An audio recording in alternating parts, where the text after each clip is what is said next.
Hey guys, Master Salona here. In this video, we are going to work on Naihanchi Sam Dan, Warrior on a Horse, form number 3.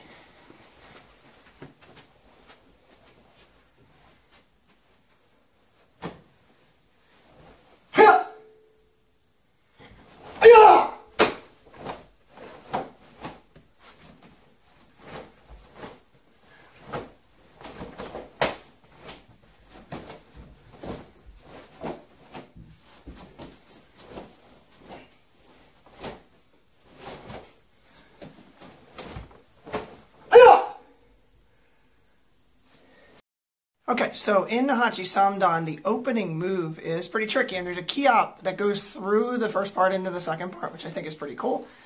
You want this to be one fluid hip movement. I noticed when I watched myself do this video, it's certainly not perfect. I got a little bit wild here, but I really emphasize the hips.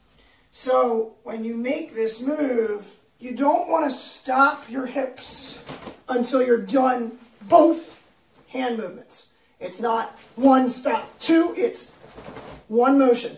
Very similar to in Pyongan Sam Dan, when we have this technique in Pyongan Sam Dan. So one solid movement. What I noticed watching myself was that the arms went a little bit wider than I'd like. So, obviously focus on the hips, but get to the point where you have that discipline in stopping the hand in the right spot. I noticed, if you watch carefully, you'll see my arm was out, especially on the second one. So something to look out for there. When you do this punch movement, you want to make sure you pull all the way back. So bring that hand and drive it out. We pull it back to chamber position and really drive with power there. I remember Grandmaster Shin thinking about pulling back a bow and arrow here.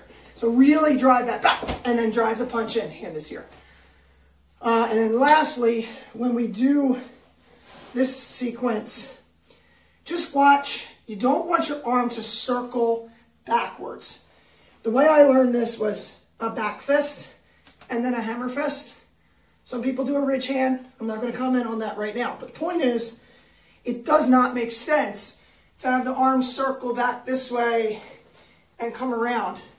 So regardless of what you're doing here, you want to make sure that it comes up in front of you. So I'm making this strike here into this movement in front of my body, not behind me this way.